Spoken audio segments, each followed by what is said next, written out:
Good afternoon, or whatever time it happens to be where you are. Welcome to my channel. My name is Argo Vermeer, A-R-O-V-E-R-M-E-E-R, Vermeer, just like the famous Dutch painter, Argo Vermeer. And this is my blog. This is my channel, which is associated with my blog, unreformingtheology.com. Don't ask me why it's called that. I explain that in other videos. But at any rate, if you go there, you can find this kind of stuff in article form, plus all the links to these videos. So I have hundreds of videos, I have hundreds of articles dealing with topics such as you will find on this channel.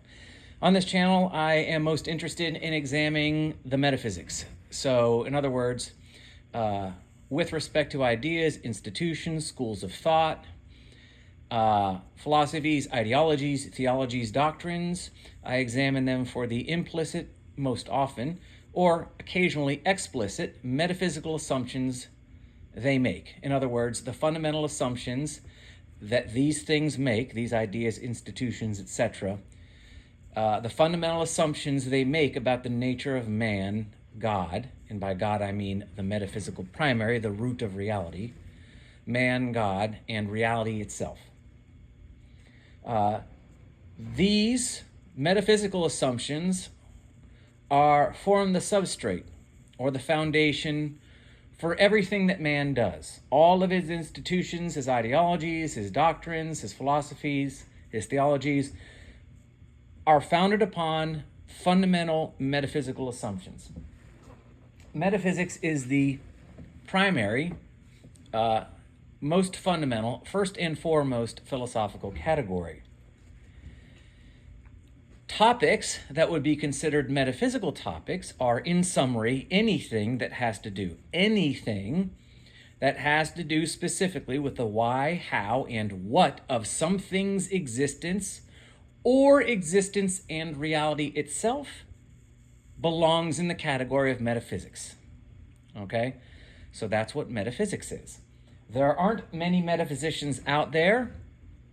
There are many philosophers of many different kinds in many different categories, but there are very few actual dedicated metaphysicians, and that is the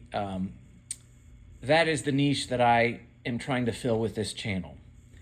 So, to that end, we are currently going through the series on the self. Capital S, self, yourself, myself, the I of our existence, that constant, absolute, singular existential frame of reference by which we experience our existence, from which we manifest our consciousness via will, action, behavior. We're talking about why that, in the objective verification, validation, and proof of that self, does represent the most dangerous thing in the world to the vast majority of authorities and institutions which currently organize, socio-politically organize humanity. So basically, the way the world is run and has been run for many, many, many thousands of years is rooted in the fundamental metaphysical denial of the actual objective existence of the self, one's actual legitimate individual self, you qua you. That's my assertion. And so we're looking at why that is and how we should start to think. And of course, the crux of this is that the metaphysical validation and verification of the existence of the true self, one's singular existential frame of reference as an objective thing, and as a fundamental aspect of reality, meaning the conscious observer is fundamentally necessary to reality, that there is no such thing as reality without the existence of the conscious observer. Now, this is not preaching solipsism. I am not saying that you or I or myself is the metaphysical primary, is the root of all of reality, and that nothing else objectively exists but us. I'm not a solipsist. What I am saying is that though the self is not the metaphysical primary, it does form, it is a fundamental metaphysical proposition. It's not the primary, but it is fundamentally metaphysical, meaning that reality, in order to be real, in order to actually exist and be real, requires the objective existence of the conscious conceptualizing observer. Okay? That is the truth which rivals the vast majority of institutions and authorities which control the world, which is why you yourself represent the most dangerous thing in the universe. Now, the objective defense of the existence of the self is found in individualist metaphysics, as opposed to the collectivist metaphysics which underwrite all of the authorities in institutions which govern mankind currently. So, my hope is that humanity, at some point in the future, will throw off the false collectivist metaphysics which deny fundamentally the objective existence of the self, and instead subordinate the self to some external force, external determinist force outside of them. Will embrace the individualist metaphysics and throw off the collectivist metaphysics which have been informing man's existence for too long, with obvious disastrous effects. And we'll talk about some of those tonight. So, thank you for being here. Anybody who's listening, I really appreciate your time and attention. I know that your attention is being vied for by literally thousands of other things during the day, maybe even millions if you add them all up. And that you would spend even 30 seconds of your time in this listening to me flatters me.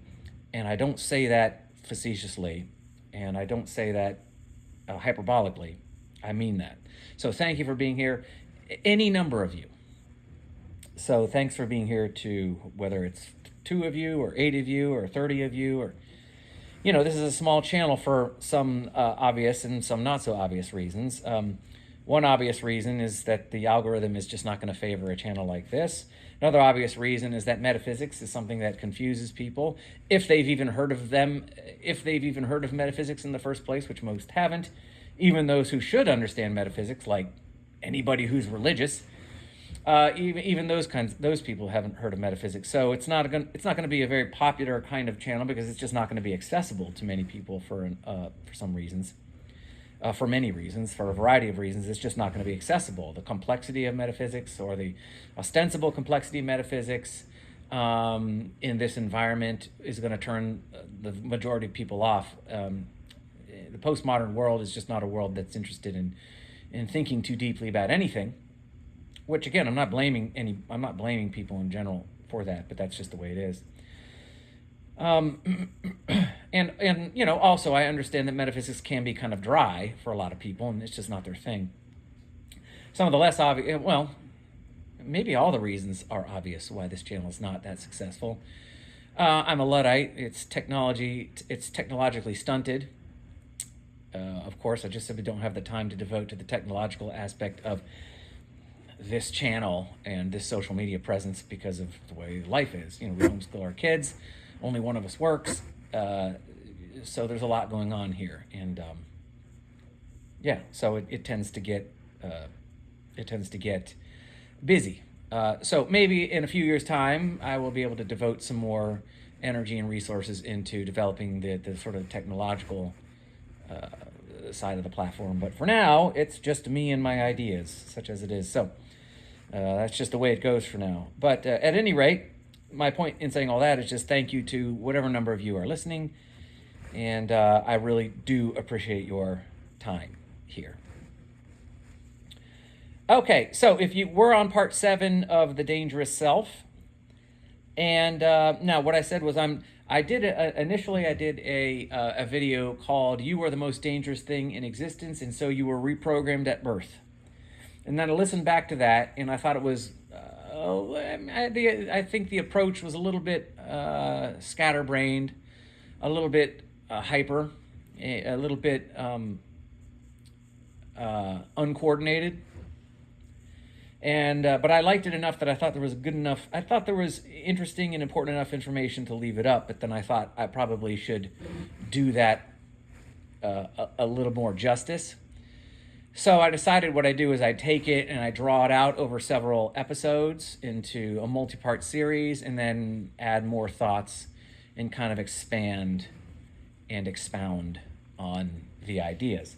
So some of the things I'll say you would have heard in that first initial video if you listened to it, but there will be a lot of extra information, so I would encourage you to listen to the series in general. Now, I don't make any bones about the fact that I tend to be rambly, and I get to whatever I can get to. I'm going to try to keep my videos on the shorter end of things, simply to save my own energy. It can get kind of exhausting to talk for too long. And so I can do more videos. So if I can so rather than do 1 hour long video, once or twice a week, maybe do a 30-minute video 5 or 6 times a week. That might be more doable. All right, let's get into it.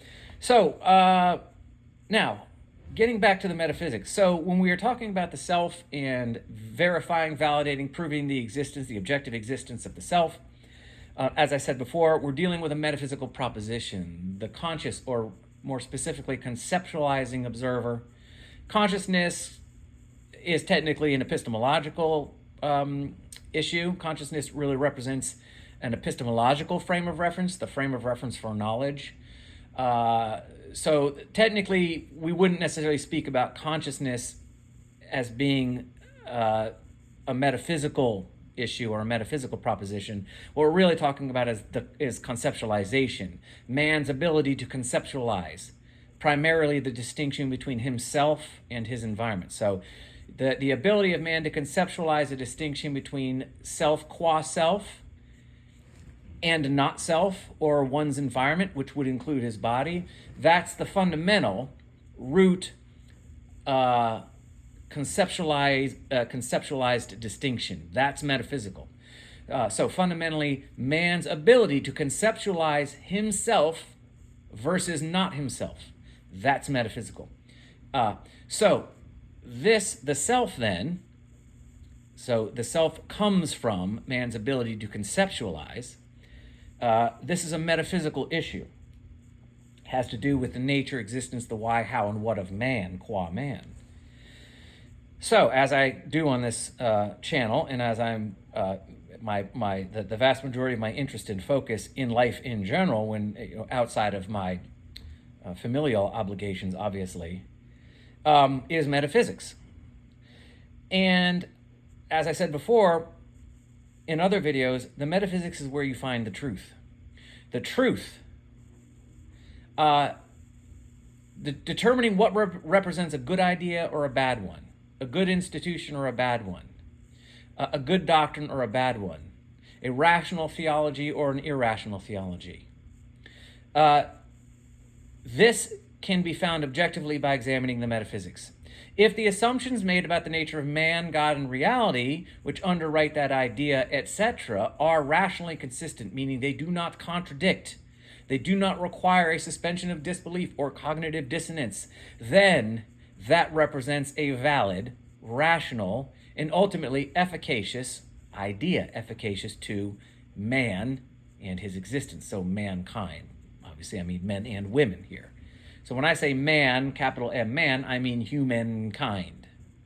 I'm just using the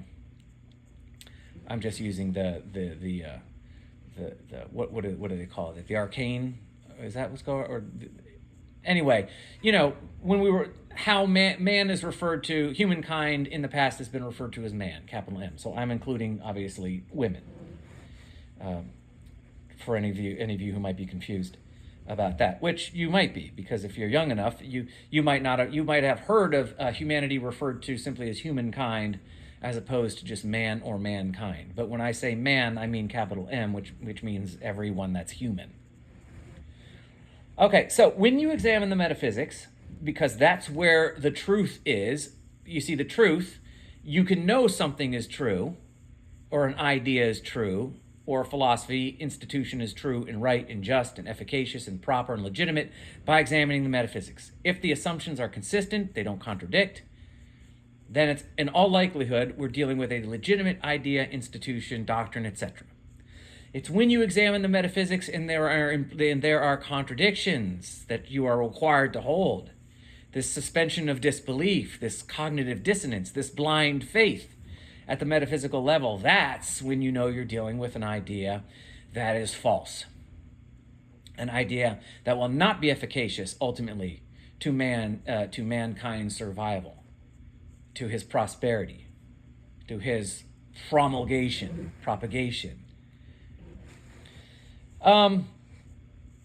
So, for example, I'll give you an example because my background is in the conservative Christian church. Now, I am still a Christian, but I have obviously left, well, maybe not obviously if you're just listening for the first time, but I have left the church because I have rejected the doctrine of the Western Church. I didn't throw out the baby with the bathwater. I examined the doctrine first and realized that the doctrine was the problem, that the doctrine was informing the Bible or the scriptures rather than the other way around. So you go to church and they'll try to tell you that they're just a Bible-believing church. They'll have you believe that their specific peculiar doctrine is informed by the infallible Word of God. That's not actually true.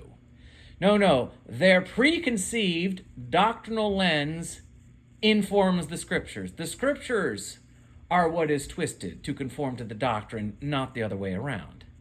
And that's the problem I recognize, which is how I was able to leave organized Christian religion in the West and still be a Christian. We just home church now.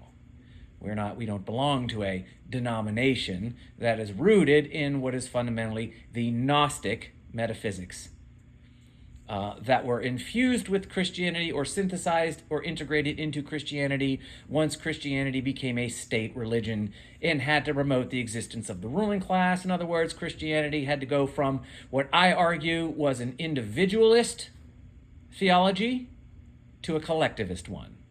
And at that point, Christianity, as we know it, became illegitimate. It became doctrinally unsound because it rooted itself in metaphysics which were rationally inconsistent. One thing you notice, the original sin story. Man is born in sin. Man is born with a nature by dint of his birth that makes him fundamentally insufficient and incapable to and accessing the truth and acting in service to the truth, which means man is incapable of apprehending and understanding truth and acting ethically, because one, truth, implies the other, ethics. Truth and morality are corollary. You don't get the truth without value. This is the lie that the atheists will tell you. They'll say there's a truth, but morality is subjective. Ethics are subjective. That's a lie. Epistemology, if there is an objective truth, there must be an objective value to that truth, which means it must have a purpose, and man must be able to apply it to validate its truthfulness. This is the lie. There's objective truth, but no objective ethics. That's a lie. That's what the scientific determinists will tell you. That's why your physicists/philosophers would have you believe. They have all manner of truth claim, but ethics, they're all relative. It's all subjective. Why? Because there's no real you there. You see? Consciousness is an illusion. There's no self. Anyway, I won't go down that road. I've gone down that road before. We'll get back to that. But, so man is born in sin, this original sin, and God has to somehow enlighten him with the truth.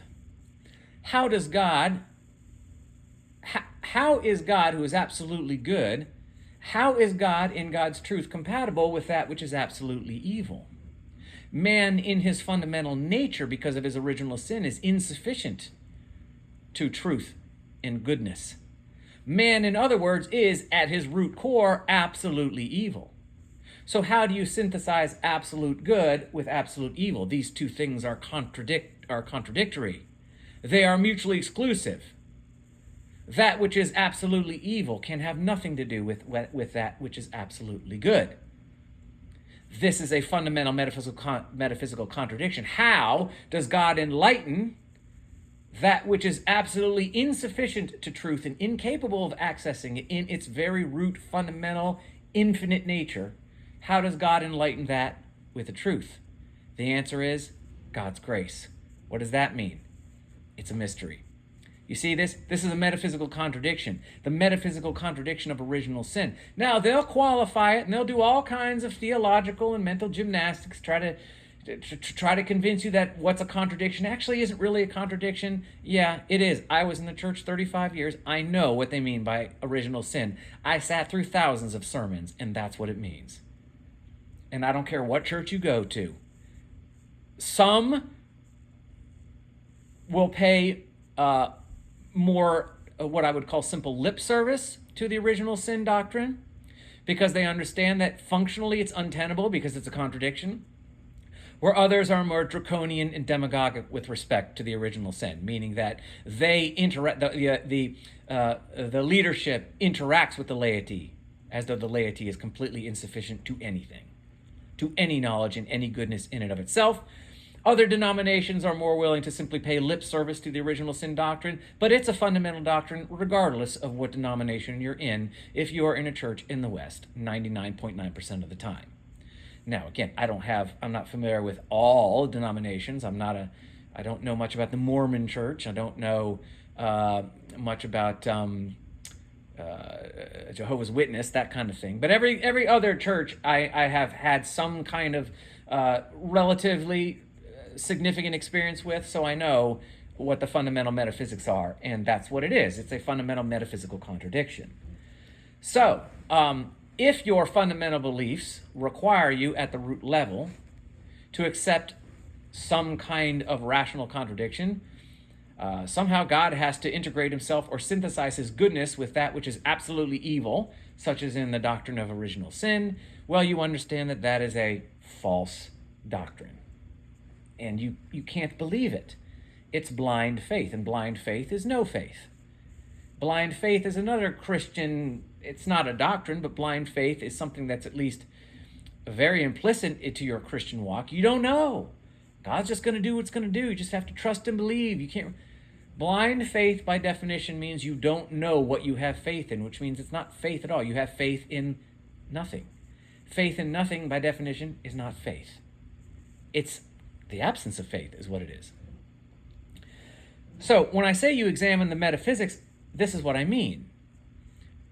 What is man to this doctrine? What does man represent? Well, in Orthodox, in the Western Church, man represents that which is infinitely insufficient to God in every way imaginable, but particularly epistemologically and ethically. Man is blind to truth from birth and blind to moral goodness.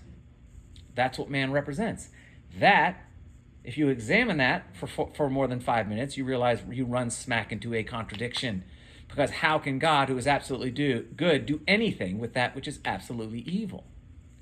Well, surprise, surprise, if you actually read the Bible, you realize there's no such thing as the doctrine of original sin. Those words aren't even in the Bible. Original sin, fall of man, they don't exist in the Bible, those words. They're not there. There is nothing in the Old Testament that you can read, I submit, that would lead anyone to rationally conclude that man in his nature is insufficient to knowledge. And there is nothing in the Bible to suggest that one could ever conclude that man is in his nature incapable of doing good or knowing truth. In other words, that man is utterly absolved from his own moral obligation because his nature is such that he cannot recognize good or evil.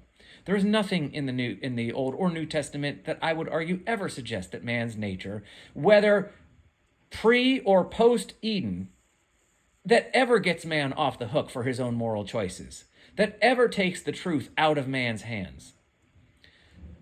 So when I say you have to examine the metaphysics, that's what I mean. Now, and I submit that what happens when you examine the metaphysics, when you really examine the metaphysics, two things will happen. Now, I'm moving on. This is the other part of this upload. When you examine the metaphysics, two things will happen. Okay? So if you're a kind of person who is either willing or who's able to think, able and willing, or just willing. And I'm going to tell you, this is not a matter of IQ. You getting your head around rational consistency is not hard. It doesn't take a particularly high IQ to understand 2 plus 2 cannot equal 5 and why. Why black cannot also be white at the same time. Why a person cannot go left and be going right at the same time from the exact same observational frame of reference. We understand it doesn't take a particularly high IQ to understand that a thing cannot both be and not be at the exact same time. So it's not a matter of IQ. And the idea that IQ makes a society more rational, in other words, that having a high IQ allows one to better grasp fundamental metaphysical truth, I don't see that in the world. The only difference IQ makes, as far as I can tell, is that your collectivist societies, the higher IQ they are, meaning your nation states, your governments, which are collectivist institutions, meaning that the societies which contain peoples of relatively higher IQ tend to simply work out their false collectivist metaphysics in a bit more of a sophisticated way. It's a higher tech application of these false collectivist metaphysics. So you'll have perhaps a lower IQ tribe and a higher IQ first world society, but if you zoom out and you take a bird's eye macro view, it's not like the higher IQ people have a better grasp ultimately or overall or fundamentally or ultimately on epistemological truth and ethical truth rather than the tribe. It's IQ doesn't, in other words, the higher IQ you are doesn't make you more of a thinking man. Some of the highest IQ people in the world are scientific determinists, have devoted themselves entirely to a run-of-the-mill, cult-like, postmodern Gnostic religion, which is scientific determinism. And they jump in with both feet and they die, never ever understanding or knowing why they are so philosophically naive. IQ doesn't make you a thinking person. The only difference between a high IQ society and a low IQ society seems to be that the amount of destruction from the high IQ society seems to be much greater because it's more advanced and higher tech. It doesn't make it more moral. It doesn't make it more truthful. It might make it more scientifically erudite, but it doesn't make it more rational or more moral. So collectivism, whether it's worked out in a high IQ society or a low IQ society, it has the exact same destructive results, and it has the exact sort of same preponderance of blind followers, you see. So this is not a channel that's somehow dedicated to what I would argue is a high IQ subject. Metaphysics are really simply understanding the fundamental. Metaphysics is simply this, really, as far as this channel is concerned, is understanding that 2 plus 2 cannot be 5. You cannot have any such thing as a square circle. And if you apply this epistemological axiom, the axiom of non-contradiction, every logical fallacy, I submit, is rooted in a contradiction. So the more the basic logical fallacies are open contradictions. The more complicated logical fallacies, if you tease them out and you work yourself through the maze of this logical fallacy, it always terminates at contradiction. Contradiction is the sum and substance of all logical fallacy. Okay, so simply the only thing that is required is the understanding that 2 plus 2 cannot equal 5. You cannot have any such thing as a square circle because consciousness, your conceptualizing singular self, has no frame of reference for contradiction. You cannot conceptualize a contradiction in your mind. Try it. Try conceptualizing something that exists but doesn't exist at the same time. I don't mean partially doesn't exist and partially exists. I mean absolutely doesn't exist and exists. Imagine in your mind a thing which is also not a thing at all. You cannot picture somebody going left and right from your from one single observational frame of reference. You can't do it. You simply cannot conceptualize a contradiction. You can't manifest it on the earth. And even if in some theoretical realm a contradiction was possible in reality, you couldn't recognize it because your consciousness has no frame of reference for it. You cannot conceptualize a contradiction. You cannot conceptualize 2 + 2 equals 5 in your mind. You can appeal to some kind of fancy theoretical mathematical equation, some mathematical universe out there in the ether where this might theoretically be a thing, but you can't actually imagine it or picture it in your mind. You can picture it being a possibility based on some ethereal abstract mathematics that you've devised in your head. But that's not the same thing as actually being able to see it in your mind's eye. You can't. So all metaphysics is, all this is understanding that 2 + 2 does not equal 5. There's no such thing as square circles. And then applying this logic, the demand of rational consistency, conceptual consistency, to fundamental assumptions about the nature of man and reality.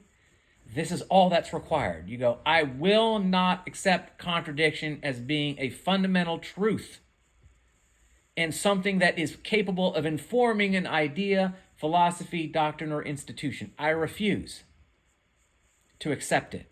And so I'm going to examine this idea or institution. I'm going to find out what it thinks about man. Where does man belong in this? What is man according to this idea? And then seeing if there's a contradiction. If there is, you know it's a lie. You know that this whole idea and institution, this whole doctrine and philosophy is rooted in something that's fundamentally false, untenable, and ultimately doomed to failure. Okay? So, yeah. So, there's a couple things. So anyway, I'm going to wrap this up because I'm already at 32 minutes. But that's all right. We're keeping it short. And, I didn't get too far with this one, unfortunately. But that's all right. We got all the time in the world. Okay, so I submit that when you examine the metaphysics, you truly examine them, 2 things are going to happen. Okay? I gotta move on. I wrote a bunch of notes. Yeah, this is the kind of thing that kept me from having many friends. This is what I do. I sit around and write notes about this stuff. This is the kind of thing that keeps me out of the really good schools, as George Carlin once said. These kinds of things. Okay. Wait. Hold on. I'm sorry. What are you doing?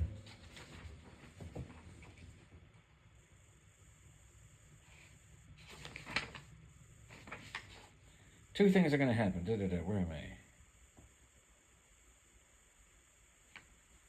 3. I don't even know what happened. Oh, here I am. So 2 things are going to happen. Sorry about that weird pause.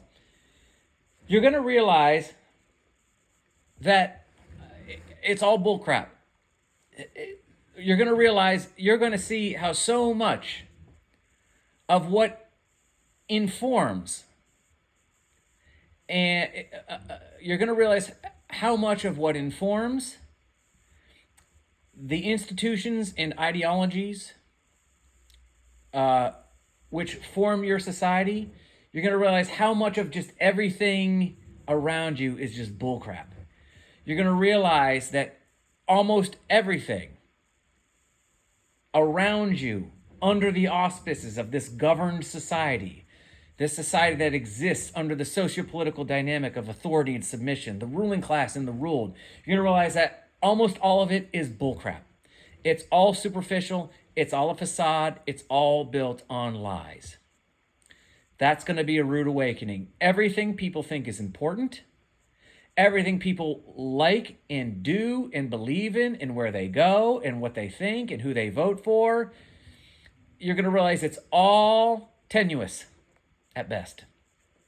That's going to be a rude awakening. It's not saying everybody does things that are bad and pointless and meaningless. I'm saying the fundamental structures of this society are going to be shaken as far as you're concerned. the institution of government will no longer represent anything legitimate. Now, this is not an invitation for lawlessness or open rebellion. No, obviously, we're not idiots here. We're smart enough to know, or you should be smart enough to know, that the way that you conduct yourself in this governed society is in accordance with the law. And there are way better ways of getting across your ideas than that. And it should be understood that to be an individualist is to be fundamentally nonviolent, except in cases, of course, direct self-defense, obviously. So I'm not saying this is not an invitation. When I say that you will recognize that your governmental institutions are all fundamentally illegitimate, I mean simply on the metaphysical level. They are illegitimate in a sense that they are built upon metaphysical assumptions about the nature of man, which are rationally inconsistent. They are built on a lie, basically. Again, this is not an invitation for anything unlawful. Don't do that. Don't do that. You don't want to do that. That's not good. We deal in ideas here. We don't deal in anything. We deal in ideas and we operate within the law. Okay? I want to make that clear. But to that, and having said that, you will realize that there is nothing about the existence of a political ruling class, an incarnation, a physical incarnation of law, meaning that by which the law, these dictated ethics, these ethics of force and coercion, these ethics which have all of their efficacy and all of their relevancy wrapped up in this political ruling class, which possesses the inherent right to compel the masses into a behavior that they dictate for them. You're going to realize that this institution, the institution of government, in the legal sense, is all built on a lie. It's all bullcrap. It's built on a metaphysical contradiction that is impossible to rationally prove. It's a lie. And corollary to that, you will realize that to hold a position of political power, political office, is a fake job. Just like I submit that one who in the Western Church, in its current doctrinal form, that you would know it, to be a member of the priest class, to be a member of the pastoral class, to be a member of church leadership, is also a fake job. Any position which gives you political authority over your neighbor is a fake job. It is built upon metaphysics that are entirely anathema to the truth of man's existence. That's going to be an eye-opener. That was the point of my last upload, where I said there is no such thing as political corruption. You have to understand, if you examine the metaphysics which inform and underwrite the state, you understand that the political ruling class, whether they know this consciously or even desire it consciously or not, because of the metaphysics which inform government, the political ruling class can and will only ever act in service to itself. It will never do anything ultimately but exploit the masses for its own financial and power gains. This is all it can do by its nature, even if the political ruling class is the most benevolent in the world. Ultimately, this is what governments do. They exploit the masses in the interest of the subjective whims of the ruling class. Okay? And therefore, what you as a member of the citizenry, of the masses, observe as corruption is actually politicians acting consistently with the metaphysics. The exploitation of you is exactly what they should be doing if they're consistent to the root metaphysical assumptions which inform their position and their institution of government. The institution of government and their political position within it are informed by these metaphysics, and they have no choice but to act consistently with the metaphysical assumptions, because these assumptions are fundamental. They are inexorable. Government is built upon inexorable metaphysical assumptions, which means your politicians will exploit you for their own interest and gain. They will, whether they desire to or not, ultimately. They will be given no choice. Man acts always according to his assumptions. And the most fundamental assumptions are the metaphysical ones. You can't get away from them. If you're going to occupy a position of political power, you're going to use it to ultimately, first and foremost, promote your own position, your own interest over the interest of those that you govern. That's the nature of the state. There's no such thing as corruption as you would see it. There's only consistency. So you will have to accept this. And you will have to accept that the only proper socio-political arrangement for man that is consistent with his actual true nature, which is as an individual self, is cooperation. Mutual exchange of value. You will have to exchange your legal ethics for moral ethics. It will not be about authority and submission. It will not be about punishment. It will be about cooperation and choice and consequence for one's choices. So you'll have to accept that. You will have to accept that there is no such thing as an authority class or a government class or a government that is legitimate in any way, in any iteration. And you'll have to accept that the only rational socio-political arrangement for mankind is cooperative. Period. Full stop. There is no logic, no rational argument for the idea that one man exists to use violence or threats of violence, even couched in legal ethical terms, even couched in the idea of law, to compel another man out of his person or property. Period. There isn't. There's no rational argument because the metaphysics are entirely contradictory for that. So, and that will be a shock. You'll have a lot of questions, but how? How will we get this? And how will we get that? And what will stop people from doing this? And what? I understand. There are questions. Obviously, once we accept the fundamentals, there is sort of the administrative task of figuring out, okay, well, how then will these societies need to be structured if they're all cooperative? I understand that. But the first thing you need to do is accept the fact that once you truly examine the metaphysics, I submit you will be left with no choice but to accept that the existence of a political ruling class and the institution of government in any iteration is illegitimate because it's irrational.